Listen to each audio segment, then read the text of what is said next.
DNVR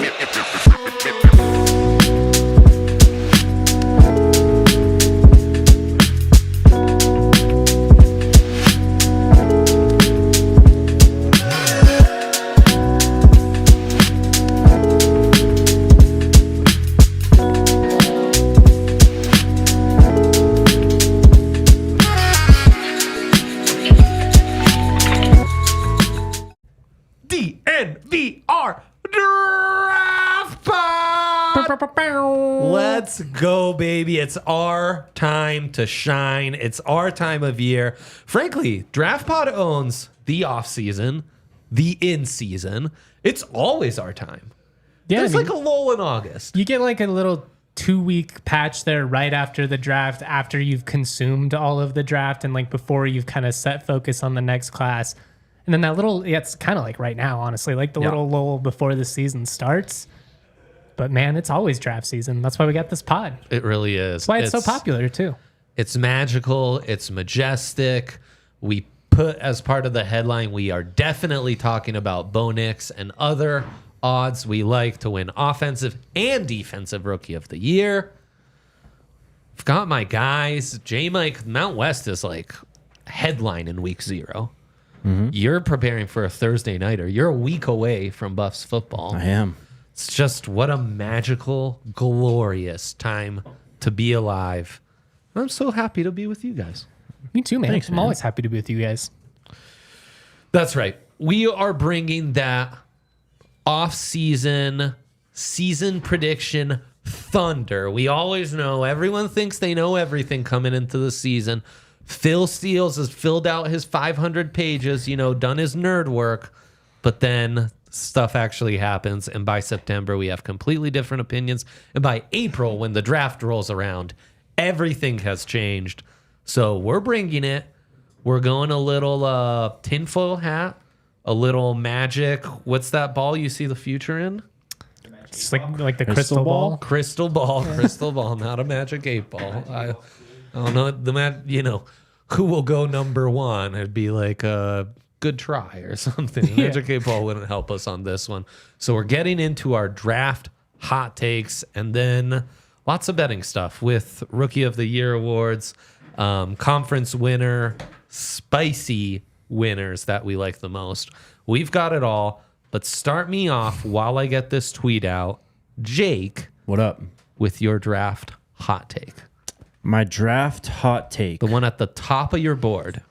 Oh, man. Oh, boy, okay. Jake. Truly spicy. There will be at least 3 quarterbacks drafted in the first round. Yes. Quinn Ewers will be none of them. Oh, my gosh. This is one I wrote up and then workshopped and changed. I love this hot take. Thank you. Tell us why. There's better quarterbacks out there. I think Jackson Dart could have a big year coming out of Ole Miss. I think Jalen Milroe is definitely someone to keep an eye on. A lot of people talking about Connor Wegman right now at Texas A&M.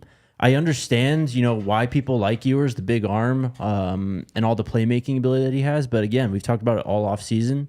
Comes down to consistency. And I think on a down-in, down-out basis, he's not nearly as good as guys like Carson Beck, Shedeur Sanders, Jackson Dart, to name a few. So I kind of agree with this, J-Mike, and I'd like to hear where you are landing on Ewers, who you will see soon enough. Yeah, I think he's a first-round pick. I don't think he's one of the top 2 quarterbacks taken. I'd be in line with you there. I just think between the arm strength, I think the ability to elevate that offense, make some big-time throws against really athletic defenses. I mean, what he did against Bama in particular, the game in Tuscaloosa, it was pretty impressive. But I don't think that's like the craziest thing in the world to see him kind of take a step back. I mean, there's been some skepticism over the last couple of years. I mean, he could just go back to school too. It's all promise. Boy, the arch. That's what I'm rooting for most, just for the chaos of it. What happens with Arch at that point? If he came back to school. Arch also looms large to where injuries or poor performance, he's going to have a quicker hook than most of these top guys. And then the other thing is, I mean, he's hard for me because I think in some ways I could make an argument that had he declared last year, you talk yourself into it, what have you, and he still goes top 50, maybe sneaks into the end of round one, especially with the top 6 guys all going in the top 12. And then, I can see the other side. So I'm really torn on Ewers because he's a guy the NFL could absolutely fall in love with and just checks off those special boxes with the arm to where it's just like, yep, we're good to go with him. And then there's the other side of it where, I could see it all falling apart. And I mean, I'm torn on Texas as well. So I like that. That's a good hot take. Thank you. I could see a world in which Texas wins the national championship. I could see a world in which Texas misses the playoff altogether. Oh, 1,000%. My spicy take, and I guess I'll kind of stay in line with the quarterback conversation. This is going to ruffle some feathers, and it's truly not from me trying to be a hater or anything like that. Some people will roll their eyes. That's fine. But my take is that Travis Hunter will be a top 3 pick, but Shedeur Sanders doesn't go in the top 10. Wow. That's interesting. A double hot take. Give us your thinking. Travis Hunter might be the most versatile draft prospect I've ever seen. He's a freak athlete. The fact that he, I think, can be a lockdown elite corner, also probably one of the top receivers. I just think that I think it's really hard to pass up on a guy that's that unique and can be that transcendent, particularly on both sides of the ball. Shedeur throws an incredibly good-looking ball. I mean, he's got a great arm. Obviously, we saw him really step up in some big moments, particularly early on in the season against Nebraska. And then, what he did to beat my Rams was very impressive. He holds on to the ball a lot. And I understand that some of that has to do with the offensive line situation and, maybe behind a better line, he steps up more consistently. I know they've shared some clips and stuff of him doing that, but I'm also kind of like, I'll believe it when I see it. And I think some of the struggles were easy to kind of just throw on everybody else. And at times I think he kind of compounded some of those offensive issues. And so I need to see him get rid of the ball. That's really what it comes down to. But no issues in terms of, throwing the football, like picking people apart. He's a stud, but that's a really high standard. He's, he's healthy now. He's going to have much more control at the offensive line of scrimmage in terms of changing the play this season. And the talent around him has improved. So I don't know. He's the odds-on favorite at DraftKings to go first overall. I think he's closer to that than outside the top 10. I think bringing Shermer into the mix doesn't help anybody's cause as a Broncos guy, but we'll see. It's going to be a pro-style offense. It's going to suit exactly what Shedeur does. His mind and ability to get the ball out. It's just a Pat Shermer joke. Not that deep. Just talking draft. Yeah. I can see Travis being the safer pick and more of a lock to go at the top. I think there's a lot of pedigree stuff with Shedeur that we've really seen in the last few years, the Bosas, the McCaffreys. Well, it's a good point. Christian, where I think that's going to be valued by the NFL more. But this quarterback class is very up in the air. I don't think anyone would surprise me if they dropped out of the first round. Not Beck, not Shedeur, not Ewers. Like, it's all very much somebody's going to slide out of that group. Well, let's stay on quarterbacks because my hot take is there'll be at least one surprise round one quarterback. Mm-hmm. This is a class where things aren't established, and it's a class coming off a year where he had 6 first-round picks going in the top 12, and I think 3 to 4 are going to look pretty nice their rookie year. That'll only increase the appetite for that. So I don't know if this is even the hottest take, but someone out of Jalen Milroe, Riley Leonard, Miller Moss. We've forgotten that Lincoln Riley, if he works with a quarterback, he only churns out top picks because he's had Caleb for a couple years. But Miller Moss and what he did, the incoming starter at USC in his bowl game against Louisville, sets him up nicely. Dylan Gabriel, one of the odds-on favorites to win the Heisman.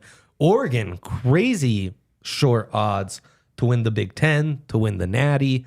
If you believe that, Dylan Gabriel, who did have quite the nice season at Oklahoma last year, and really his skills fit that offense at Oregon very nicely. And then look, Will Howard, Jackson Dart, Wakeman at Texas A&M, all guys in nice offenses who could have big years. That's what I'm curious from you guys. What would be more surprising from you two? A massive ascension from Milroe or a massive ascension from Will Howard at Ohio State? Oh, Will Howard. Howard's easily. got better receivers, but I think he's shown more consistently as an intermediate passer than Milroe has. I think Milroe's got more to work with. I think you look at what Kalen DeBoer did with Penix. I think you can project a little bit of that with Jalen. The DeBoer effect's big on that one. Look, I mean, Will Howard got beat out by Avery Johnson, basically. That's why he entered the portal. I just don't. That kind of leads into my next hot take. I don't want to Go. Yeah. I mean, Will Howard's going to be Ohio State's downfall. I don't even know if that's really a hot take, but Urban Meyer's out here talking about how this is going to be the best roster that Ohio State has had in forever. I could completely see them not winning the Big Ten, of course, but going like 9-3 and like being on fringe playoff territory. You know, they do have a lot of talent, but if you don't have it at the quarterback position, I mean, shit. Days out if they don't make the playoff. Coming off of the multiple losses to Michigan. I mean, he 12 might be out if they lose to Michigan again. Is he out if he makes the playoffs but doesn't get past round 1? If they don't beat Michigan, Like the Elite yes. Eight is the best he can do. I think you could beat, if he beats Michigan, they could lose in the first round of the playoff. And I think they probably talk themselves into like, don't be too overreactionary. It's a good take.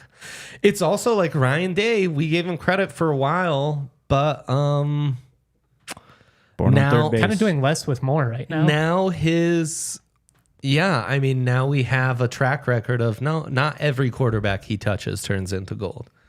And Will Howard, who is not some prized recruit, he's a guy who was good, right? Like good in the Big 12, not amazing either. Yeah, but like you liked him from the sense of this guy's a good athlete, and Kansas State was the frisky underdog. Like they were the fun team to pick when they're getting 10 points. Like, oh, K-State, they'll run around, they'll keep it interesting. It's a completely different expectation in Ohio State of what that offense is going to have to look like. No doubt. And their talent they have at receiver. Strez with a good comment in the Toyota chat saying Will Howard is likely as good as JT Barrett from the resident Buckeyes fan in the chat. That's an interesting comp. JT Barrett was quite the college quarterback before he got hurt. But yeah, not an NFL prospect. I mean, last year was his first year completing over 60% of his passes. He has a career completion percentage of 58%, only a 7.4 yards per attempt, 48 touchdowns to 25 interceptions, not even 2-1. And the picks were the big problem. Yes. Especially in some of those tight, like as fun as that offense was for K-State the last couple of years, there were a handful of times where they had a Big 12 team on the ropes, should have pulled the upset, turns the ball over late, ends up blowing it. I lost a lot of money on him. So. I mean, Texas, without Quinn Ewers, right, manages to pull through and beat K-State. Yeah. On the road, I believe. And I mean, that's a game That's why they they should have go won. undefeated. They should have won it. Will Howard, a big part of that. Let's take a quick break, and then I know I have a few more hot takes. I'm sure you guys do as well. Well done, Jake. Those were two good ones. Thank you. Those are two good ones. Thank you. You're good at your job every now and then. You as well, Justin. You know who's really good at their jobs? Our friends over at Raising Cane's. On your market set, Eat Baby, they are making the best hand-battered chicken fingers in town. Always cooked to order, made just for you. Race in for those delicious chicken finger meals served up fast. You can order up any chicken fingers, crispy crinkle-cut fries, and that buttery Texas toast. Don't forget about the creamy coleslaw and the secret cane sauce. Find your local Raising Cane's location online. You can also order on the app. Super convenient.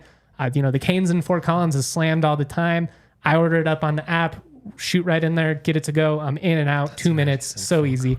For cooked order, hand-battered chicken fingers, race into Raising Cane's. Turbocharge your chicken fingers. Get them even faster by ordering online at raisingcanes.com or through the mobile app. Raising Cane's chicken fingers, one love. Yeah, they've been bringing our draft coverage all year round. Love Raising Cane's. Love Bet365, which we will be leaning on heavily for the rest of this pod. And not just today, the rest of this pod along the way, because now we get to preview the best draft matchups, the best lines of the week, and we always do that with the homies at Bet365. Of course, it's the only place you can use our code DNVR365. The only place you can get our custom bets. Those are coming back real soon. And of course, can get Rookie of the Year boost right now. You can get preseason bets. You can get NCAA football futures. Are we still doing that? NCAA football? It's kind of college football now, right? CFB is what we call it. Yeah. I still call it NCAA just out of habit, but yeah. And I mean, the game. And That's just like the tip of the iceberg. They have so many props available to start the season. Of course, when you sign up, all you have to do is place your first $5 bet. As soon as that is settled, win, lose, or draw. Let's do that right now. Preseason, MLB, what have you. A little tennis bet for you. And then bang, $150 in bonus bets, and they will match your first bet up to $1,000 as well, if that's the route you want to go. Must be 21 plus, physically located in Colorado. Please gamble responsibly. If you or someone you know has a gambling problem and wants help, call or text 1-800-GAMBLER. Okay. J-Mike, you got another one for us? Yeah, Toyota, the official. Oh, no. Hot take. Oh, hot take. I was like, sorry, I thought we were done with that ad break. No. But shout out to Toyota. Shout out to Toyota, the official vehicle at DNVR. Leave us a thumbs up. In fact, there was a Jose question, on the wide receivers. I would love if you could save for later. Yeah, we'll hit on that at the end here. Keeping it rolling with the draft hot takes. And this is one Dre and I got into a little bit on the Rams show this morning. Go check it out. Talk Torrey Horton, whether he could potentially be a first-round pick. Ashton Yancey of Boise State, I think, is going to be running back 1 by the time it's all said and done. I think he's going to... It's becoming a more popular take. He's going to get the workload to showcase his skill set. Boise's going to go all in on the Heisman campaign. Now, if you're trying to fade him, you could argue that, maybe that's too much of a workload. Is that going to be good for him by the time it's all said and done? And I think that's fair. But I think he's going to play his way into the late first round, and I think he's going to be the top back off the board. I love He's this. A fun one, man. One of my other ones would have been Ollie Gordon's not the first running back selected. Yeah, the more we watch Ollie Gordon, the more I'm like, okay, he's great. Great college back. Phenomenal college back. But yeah, some of those dynamic traits you want from an NFL back aren't necessarily there. Yep. I love that. I'll keep that. I've got Isaiah Bond will be wide receiver 1. Ooh. It's a hot take. I could see it, though. But I could see it just because in that Texas offense, this is actually, once I had this take, I was like, I got to rework that Ewers take. I can't think Bond becomes wide receiver 1 and not think Ewers. Like, no, they're kind of connected if that happens, right? I don't know. You could argue that Arch time. No, you could argue that Bond is the one who carried the Texas offense and thus the quarterbacks too. Yeah, you could. He was absolutely dynamic for Bama last year. He's a speed wide receiver, but I think of him as more of a Tavon Austin, Percy Harvin, weapon for the offense than just a speed wideout. So I think he can replace that Xavier Worthy role, but I think he can just add other elements as someone you just force the ball in their hands. We know how much the NFL loves these kinds of playmakers. I think his speed is just kind of special. There's a reason Texas went after this kid hard. And I think that Sark offense with that O-line, with Ewers throwing to him, just sets up nicely to where he has a really nice chance to do that. Well, he has that game-breaking speed that Xavier Worthy had, but he's much more complete of a receiver. Like, I would say closer to like what we saw from Judy collegiately, just in terms of his versatility. He can run a full route tree, get him the ball in space, get him the ball over the top. He's really dynamic, and I could definitely see a world in which he's receiver 1. I think Bama, arguably, if we're talking about the portal, losing him and Caleb Downs in the same offseason is as brutal of a departure as we've seen for a major program. Like, you could argue those are 2 of the top 10 players and maybe top 2 of the top 5 players in college football. I was going to say at least brutal. Top like 5 or 3 on their roster if they came back. That was the best 2 players on the team. Yeah. That's a great take. You get Proctor back, which is nice, but true. Well, I'm almost losing him too, though. That was pretty nuts. Okay. Keep it rolling, Jake. And when you guys are done, let me know, and then I'll just empty the clip. I honestly don't know if I have too many more. If you want to go ahead. Yeah, another quick one I have is Jaden Roberts, the right guard for Alabama, will be the top interior offensive lineman taken. He is Bruce Feldman's number 3 guy on the freak list. His work in the weight room and stuff is kind of mythical, legendary. He's been doing it since like 14. Yeah. Some fun videos out there. He didn't even start all year last year as a redshirt sophomore, but his impact as a run blocker at the right guard spot, I've talked about this before on the podcast, was really huge. And the progress he made from the beginning of the season to like that last game against Michigan is tremendous against one of the best D lines in the country, two of the top guys in Grant and Graham in this class. And he has the freakish strength. He has these broad shoulders and a ton of weight he can still put on. And he's made a lot of progress in pass pro and can make even more. His movement skills are really enticing. The way he gets to the second level, the way he moves on pull blocks, and some of the flashes he's shown in pass pro. This is a hot take because he is not ready-made. If you were drafting now, he wouldn't even be a top 3 guard taken. But I think this year he ascends and becomes like even a borderline top 20 prospect because the upside is that high for this offensive lineman on Bama's team. And the buy into Bama, like it's all about obviously Washington's O-line was great last year. Did they win the Joe Moore Award or they were in the they won it. So I mean that's a big selling point. Huge. And if you're going to buy into Bama at all, that's really what it comes down to. It's going to be modernized. It's not going to be, like 2009 Mark Ingram back off tackle here 14 times in a row. But like I think they're really going to run the ball a lot. You're going to take advantage of that athleticism with Milroe. You're going to see a lot of QB power type stuff, RPO. I mean, all kinds of ways to keep people off balance. Their line should be really good. And it's why even though I'm not super high on Bama in year one under DeBoer, I still think they win like 9-10 games. Yeah, all of a sudden I think there's lots of value on Bama. We're going to get into it, but if you're talking about people are really throwing the towel on that program pretty quick. Obviously, losing Saban is intense, I think it's massive. Yeah. I think it's massive. But I do think, year one in that transition, sometimes there's a little extra juice to prove people wrong. And DeBoer is DeBoer. Like, he's had success everywhere he's been. He's not a slouch either. Yeah. Paul Feinbaum's crazy for saying the dynasty is over, I think. I mean, the dynasty might be. Paul Feinbaum's crazy for a lot of the things he says these days. We also have been saying for a few years that like Bama isn't what Bama used to be. No, right, they won the Natty 2 years ago. I think there's a possibility that the program could be like re-energized a bit. I mean, Saban was talking about how sick he of the NIL stuff and the way recruiting goes now, the portal and all that. Like now you get a younger coach who has worked his way up. He's been there. He's worked the portal everywhere he's been as well. So it's a completely new SEC. And it's just, I think there's not a team in sports right now that as a whole, people have tried to more consistently be like, it's done, it's dead. It's like, because they lost one regular season game this year. We do. Can we see them lose a couple? Can they have like a 7-win season before we officially like write Bama off? We do love to do that. Did you have any more, J. Mike? Kind of going on again, we talked about this earlier, but the Mountain West, I think, will have 2 top 40 picks, I'm going to say, between Torrey Horton and Ashton Jeanty. Horton would obviously have to play his way into that conversation. Where he stands in the wide receiver mix, we'll kind of see there.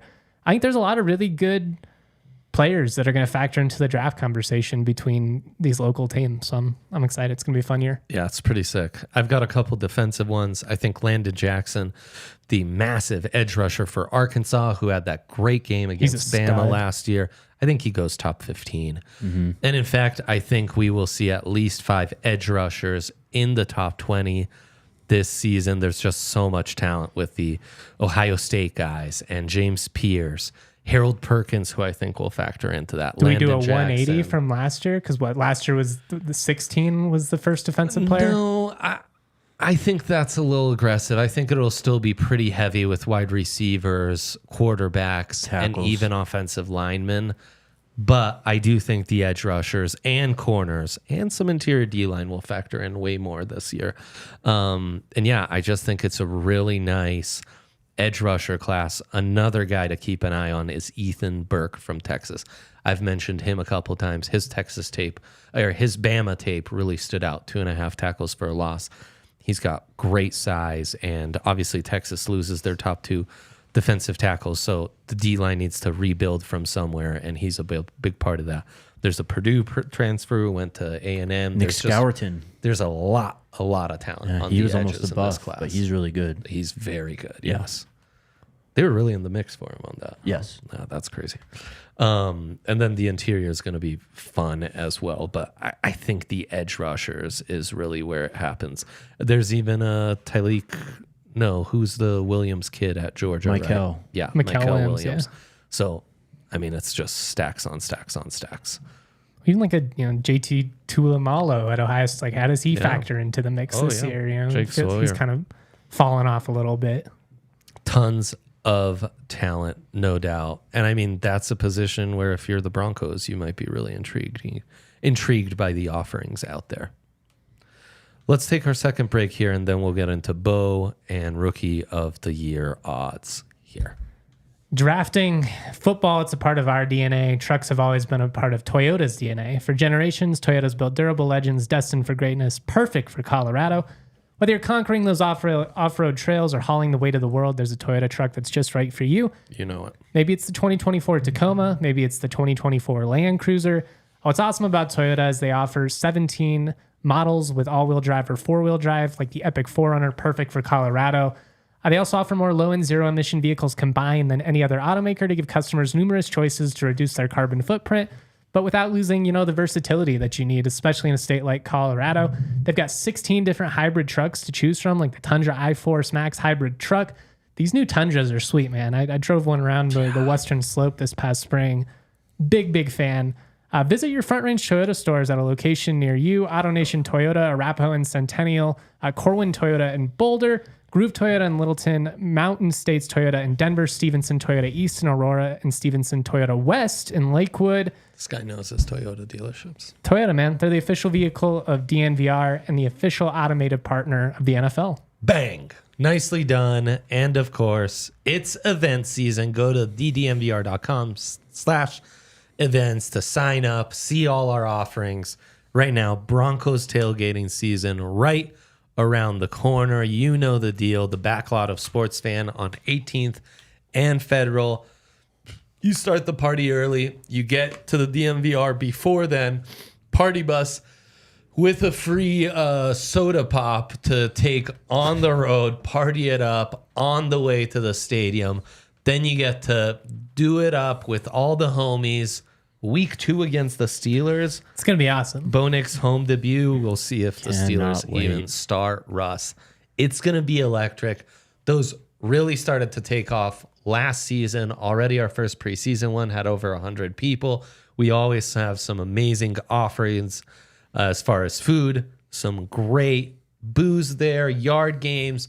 You can watch the other games in the early slate when a game is later, and you can sign up for the season pass. You can bring some food with you too, guys. Like one of the things, every home game, we've got some subs out there or whatever. What am I going to pay for food in the stadium? Like some kind of scrub? No, take one of these Sammys with me. Take a roadie with you as well. Drink that before you go in the stadium. There's not a better value deal. Like if you're going to Broncos games, you can get your buzz on, get your snack on. We've got water and soda too as well. You don't have to get lit just because you're there. But you have the opportunity to. We certainly give you the opportunity. No doubt. Buzz on, snack on. I was worried for the follow-up after that one because we all know which one is next after that. Am I right? Yeah. Okay. Rookie of the Year race. Let's start with offense. Double question. A, who wins it? And B, if your pick is Bo, who's Bo's greatest threat? I expect a lot of Caleb Williams, Bo Nix. I don't expect this to be a huge surprise for our audience. I mean, yeah. The only other guy I'd throw out there really, I think, is Marvin Harrison Jr. Jaden Daniels, I could see a world in which he runs around, and, rushes for close to 1,000 yards, throws for a couple thousand yards. Like, especially if Williams and Nix struggle, like I could see a world in which that plus 600 value on Jaden Daniels is pretty enticing. But I mean, Nix at plus 1,200. He's in a good spot out of everybody outside of Caleb. I mean, I'm with you. It feels like Bo or unless Maserati Marv just goes crazy, but it's a quarterback award. The odds on Bo have really decreased and still seem pretty nice at the value you can get them right now. Caleb's a big risk because he's looking ready. That Bears offense looks quite fun. Is there enough juice on that that's worth the risk you take for a season-long bet, though? Plus 120 on that? Like, I mean, I guess getting it at plus money still feels good because he is definitely the prohibitive favorite. But just, I mean, especially how he plays stylistically, like, you take one shot in the open field and now all of a sudden your bet's gone. Oh, I like this. I mean, but people are going to compare him to Mahomes all season long. His highlights are going to be SportsCenter top 10s all season long. Everyone's going to be watching him. The Bears, I think, are going to be good this year. He looked comfortable out there. And he looked very comfortable. I mean, that rushing touchdown was so nasty. That looked like a video. Like you run 10 yards behind the line of scrimmage, then just casually scamper in with untouched. Yes. The Bears are going to win like 9 or 10 games, I think. And I think that's going to equate to Offensive Rookie of the Year. What about their line? Jose in the Toyota chat says that Bears O-line will cost Caleb the Offensive Rookie of the Year and probably some games. Really built it up, though. Yeah, they have invested built it in up. But I mean, Wright looked really good in his first year as a rookie on the right tackle side. They invested some in free agency. Yeah. So Williams is the bet. Is that what we're saying?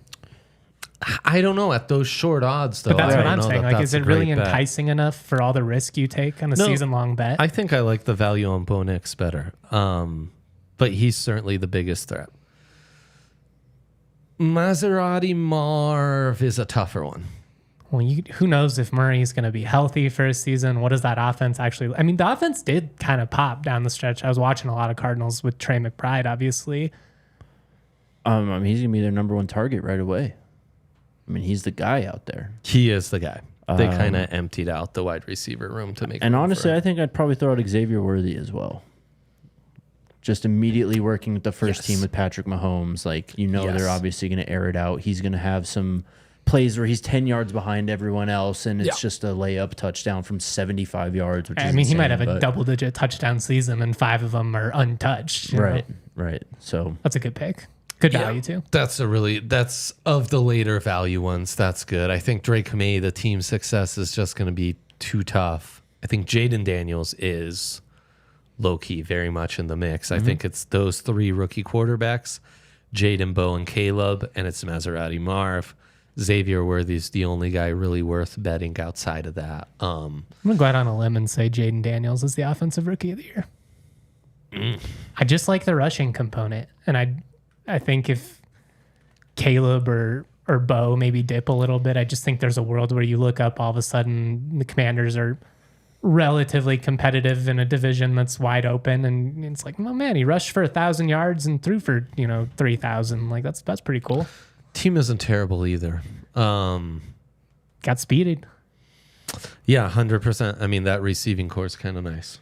So, yeah, no, I like the value. I like That's all that. I'm saying. I like that for sure. And he's another guy who could, like all these top quarterbacks, they are going to be all over the highlights. Oh, of course. It's guys that are ready, experienced, played a lot of ball. I think the defensive rookie of the year conversation becomes way more wide open. And because it's so wide open, I kind of think a sprinkle on Jonah Ellis might be That's exactly where I was going to go. I'm glad you guys, because I was talking myself into it this morning, and I was like, am I just being a total Broncos homer? But It's time to dream. Bro, he's been as good as anyone I've seen in the preseason, Absolutely. any game. He's been one of the best rookies in the entire NFL through 2 preseason games. And I already loved him coming in, so like, Yes, we you can were. talk me You into were this very any high day on of the him. week. No, and I mean, Latu would be my other favorite. So I got there at plus 500. The value's there. 100%.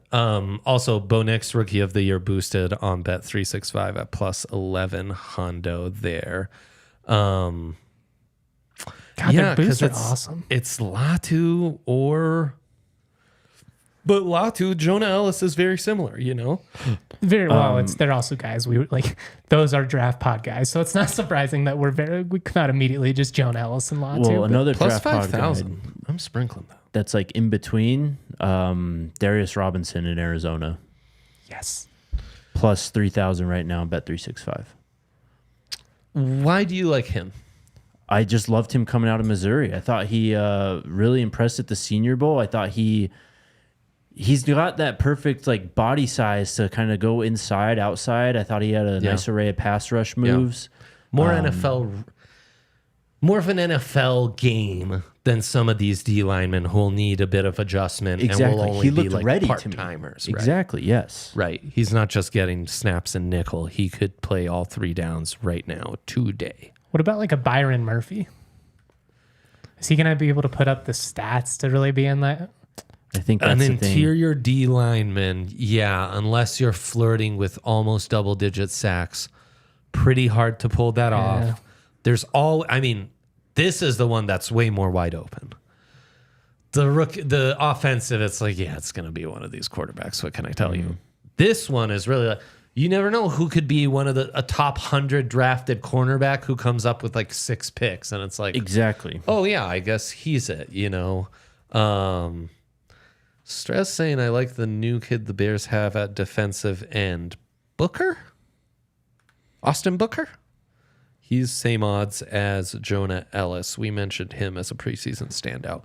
I think just briefly. getting Ellis at anything over plus 1,000 is certainly, that's the best value of any of these. So the last 5 defensive rookie of the years, Will Anderson, Sauce Gardner, Micah Parsons, Chase Young, Nick Bosa. That's 4 edge rushers, 1 corner. Before that, those are all linebacker. top 15 picks too. Yes. So there's your range. So maybe we're overthinking this and you think of like a Dallas Turner. I mean, he's the favorite for a reason. He's plus 400. Worth mentioning, there wasn't a single they didn't have a top 15 defensive pick. Now, Right. Turner, I think I'm surprised he's the odds-on favorite because to me he is rawer, and I just don't think he would be a guy that I would have even had as one of my top 5 candidates. He's raw, but he is an incredible athlete. For sure. He's a guy who, He's at unreal. Bama, came up with a bunch of sacks without even like beating a lot of tackles one-on-one. It was just like he was running in pursuit, and guys were just like in his lap for TFLs, basically. Yeah. Because he's that athletic. He's that rangy.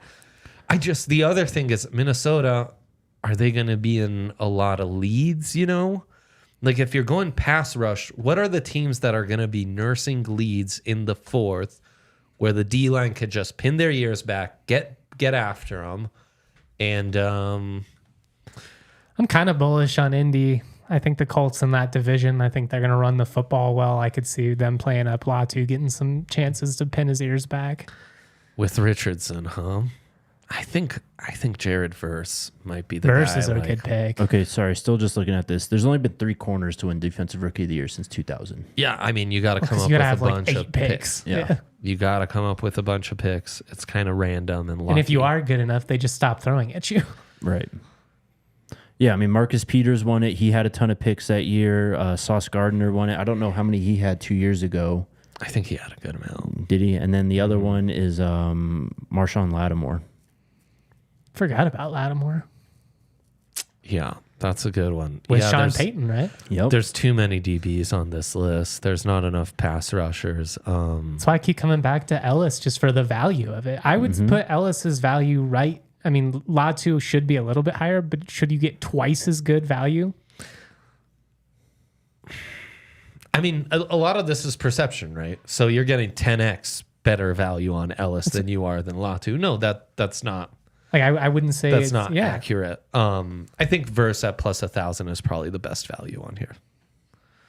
If you're a Rams believer, which I'm maybe a slight skeptic. I kind of am too. Next guy down, Chop Robinson. I'm not sure how much of a path to immediate stardom he's going to have in Miami. I think Miami's And going to then- be kind of a rush by committee situation too. It's why Darius Robinson's a good pick. Well, and then how about Why Darius Robinson's a good pick. the Pittsburgh linebacker? What's his name? Peyton Yes, Wilson. Peyton Wilson. Now he's already gotten a little banged up though.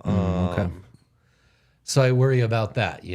That's He was an older player anyways, has some injury history. yeah. Quite the comment from Jose. Poop Wilson really got me there. Good for you, Jose. We love you. Okay, let's get into these conference Poop will make me laugh every time. I don't care. champion picks. Yes. So we did draft hot takes. Now, before the season starts, we look at the 4 power conferences and we give you the best value picks, not the favorites. These are non-favorites we think have the best value. We're just going to go in alphabetic order with what Bet365 offers, starting with the ACC, where the Florida State Seminoles start at plus 275. That's the one game you can put your scouting hat on when you're watching this Saturday against Georgia Tech. You want to watch their 2 defensive linemen. Is that game in Ireland? Might be, yeah. That's the Ireland game. I believe so. I've got the schedule right here. Georgia yes, Tech, it is. Florida State, and Ireland. Yep, in Dublin. So that could be a fact. I could throw a factor into it. That's great. That's great. So anyways, you want to watch their D-line because after Verse and Brandon Fisk, they've got two more. Number 11 and number 6 are How does DJ look too, running that offense? Oof, gross. But yeah, that good playoff candidate. Good playoff candidate, FSU. Norvell has built something nice there. That said, who do we like as a dark horse pick to win the ACC? Probably the one I struggled with the most here. Miami's good value because I think offensively they're going to have a strong foundation with that ground game with Damian Martinez coming over from Oregon State. Yeah. Cam Ward, dangerous off play action. You should have some shot plays. Yeah. I like NC State at plus 600. Dang. They've got a favorable home schedule. I like what they did in the portal. And you bring in Grayson McCall. So I'm kind of interested to see how NC State fares this year. Who you got, Jake? Virginia Tech. You've been high on them. What do you like about Vatek? Kyron Drones, the quarterback. He's a dual threat. Last year, he's coming in from Baylor. He didn't play much at Baylor, only played in 7 games through 23 passes. Last year as a full-time starter, though, only completed 58%, but 17-3 touchdown interception ratio. Also ran for 818 yards and 5 touchdowns as well. These are great picks. You guys really brought it. I'd go Miami as well. I think this is kind of Cristobal season to shit or get off the pot, but I hate it. I was tempted by Louisville, but I just don't believe in their quarterback situation. So what can I do? I feel like Miami's in that spot where Texas was at forever, where it's like they should be due. You've got the guys, but then they just kept not doing it. So now we'll wait and see. And there are off years where even in the last 15, Miami's like pulled off a 10-win season, kind of been a pretender, but like ranked highly. Yeah. Big 12 next. Jake, you cover this conference, so I'll let you start us off. Colorado. Plus 2,800 is really nice value. There's no doubt. I think this is probably the most wide open of all the power conferences. I think Arizona at plus 1,000 is tremendous value. I think I would have them ahead of K-State, who's the second shortest odds after Utah here at plus 350. Now, I know you're a skeptic, Jake, and I understand why. Lots of changes and stuff, but there's also lots of talent. I've definitely talked about at least 3 of their guys, plus their quarterback, Fafita, who we talk about less in the draft, but certainly a big factor in college football. Plus 1,000. I'm frankly a little shocked what kind of good value you get there. Now, that plays right into your point, where the book is saying what you're saying.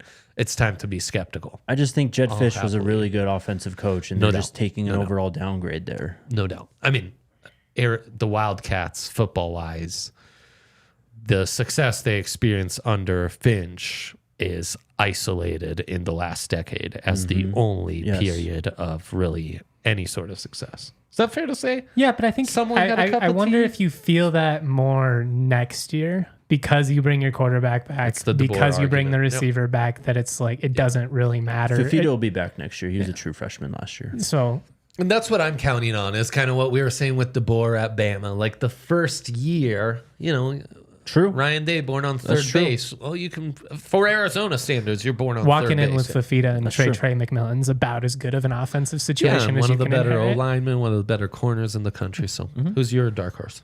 I think Arizona is the best value at plus 1,000 out of the people that I perceive as contenders. But I'll go Kansas State at plus 350 because as much as I love Utah, and I would be surprised if Utah doesn't win, I do think that the parity in the Big 12 out of all the major leagues is probably the best. I think it's definitely a league where kind of like the Pac-12 the last couple of years where it's going to just be like, you got a lot of good teams. I don't know if any of them are truly great. They're all capable of beating each other. And because of that, you have some cannibalization that kind of doesn't allow any of them to pop out. But I think Kansas State's going to have a great run game. Avery Johnson's really intriguing. Plus 350 is not bad value.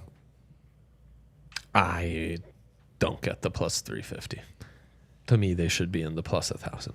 The Avery Johnson love after just a couple good games is kind of nuts to me.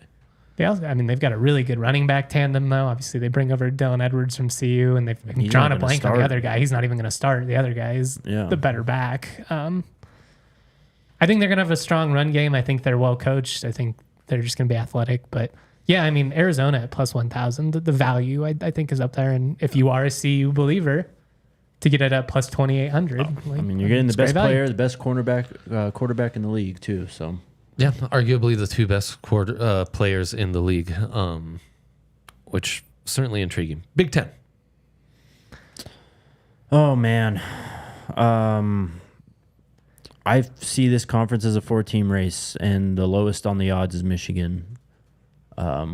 Who are your 4 teams? Ohio State, Oregon, Michigan, and the top 4, Penn State. Penn State, really? I mean, they have talent. Again, I don't believe in Drew Lar. So much talent. But it's the same with Michigan. I don't know if you can't believe in Alex Orji yet. No one can. I mean, we haven't seen it aside from a few runs that he's had. But Oregon's still the second favorite on this at plus 200. I think they're going to win this conference. I'll say Michigan. I really like the value of plus 600 and how good they are defensively. And then being able to lean on, the run game of Donovan Edwards. I think it's another one, right? Like, I expect the downfall to come, but I think this year we might see a bit of a pride reaction and maybe surprise some people. They're taking a downgrade at quarterback either way you look at it. No doubt.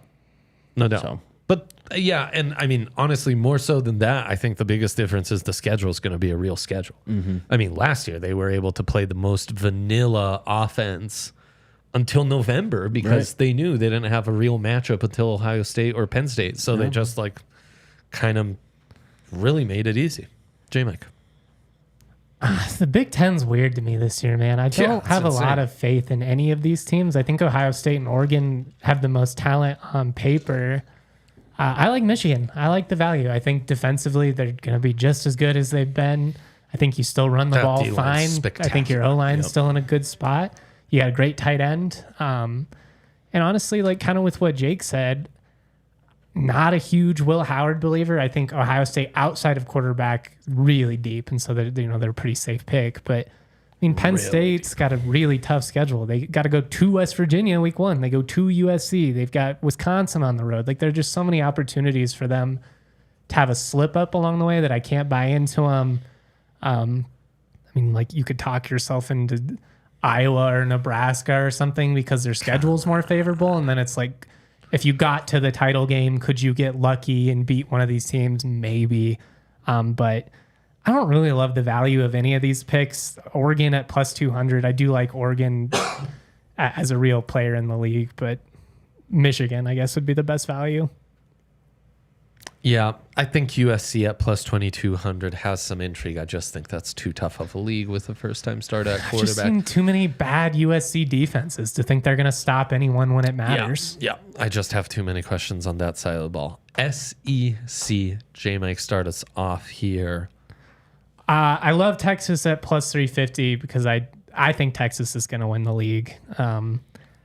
But if we're going true value, I love Missouri at plus 1,800. Missouri's the answer. Missouri is not getting the love that Ole Miss and some of these other teams are. They've got a more favorable schedule. They've got their guys back. I don't get it. To me, it's you lose your starting cornerbacks. Well, they lost a lot defensively. Arguably your best, and the defense was the strength of the team. But to bring back LB3, to bring back your starting quarterback, to bring back so many of those starters, or your defensive staff, and they've recruited their ass off. They are one of the big NIL players in the country right now. Yeah. So, and I think there's a lot of teams in the league who've gone through major changes, right? At quarterback, head coach. They're a new team joining the league in the first year, or they've got a coach on the hot seat. They miss Georgia and Ole Miss. They do have to go to Tuscaloosa, which is their toughest game, and Texas A&M. But they've got Auburn at home. They've got Oklahoma at home. Yeah, I mean, I think the respect Mississippi's getting and is shorter odds than plus 1,000. I would swap those out with Mizzou in a second. I still like Ole Miss. I do too, but it's more about the schedule. If you look at Ole Miss has a way tougher schedule than Missouri does, and these teams, and I mean even Georgia, these teams that have to play 3 out of the top 4 in 1 year, it's just brutal. And Missouri got lucky this year. And then after Bama or after Mizzou, I think Bama has a really nice value. What is it? Plus 600, plus 450 on Bet365. Gone down a little bit. I mean, those are my 2 picks. It's Ole Miss and it's Mizzou. I like it. That'd be Jackson so Dart, fun big draft year. if you Though. get them in an SEC title game. Ole Miss is legit, man. I mean, Walter Nolan is going to be one of the best players in the country on that defensive line. We didn't talk about him in draft hot takes. I almost threw him in there, but I think he's a potential first round, top half of the first round type of guy. They're loaded at wide receiver. They got a very veteran running back core. They're going to be really good. This is probably the best Ole Miss team we've seen in quite a while. Yes. Lane train, baby. Since Hugh Freeze, I think. Yeah. Yeah. Yeah. We weren't planning on this, but I'll throw it out just because to have a fifth league. The Mountain West is now the fifth best league since the Pac-12 is dead. You can get CSU at plus 1,400. Their schedule is really favorable. They've got 7 home games. I think 6 out of their 7 league games are against first-year coaches. Wyoming at plus 1,800 is not bad value either, just with how the schedule kind of plays out for those two. I hate it. Wyoming.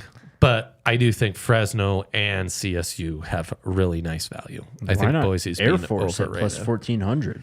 They lose their entire team. It's they're just getting respect basically out of like, this is Air Force and Calhoun will maintain it. I think if it was any other program with what they lost, it'd be like, oh man, like this is gonna be a 2-win team.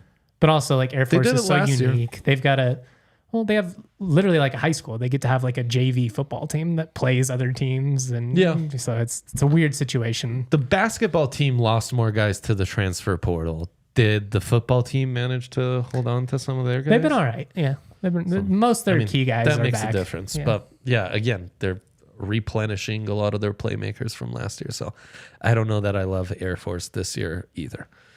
There you go, fellas. This will be a fun one to look back to and reference all year around. Let's go to that question from Jose before we get out. Yeah, I like this one. How many wide receivers will clog the first round? Over, under 5.5 from Jose in the Toyota chat. Well, some of it will be dependent on how many quarterbacks go. I think we go just under. I think it's 5. I think it depends what Travis is officially listed at. That's a great caveat in this too. Travis, McMillan, Burden are first round locks in my opinion. So that's 3. Bond.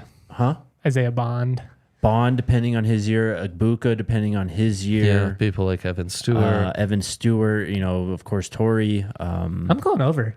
I think there's 6. I mean, look, it always happens. I mean, the wide receiver position is a premium position now. Has been for 5-10 years. Yeah, you need 3 really good ones. It's a really well set line, though. Perfectly set. Yeah. Jose knows ball. What can we say? Thank you all. You all know ball. We will be back next week. Broncos pod coming for you Sunday. Pre and post game for the preseason. And then we are in full throttle. So there you go. Enjoy week 0. Watch that Florida State D-line in Ireland. And until then, bye. We all silly like the mayor.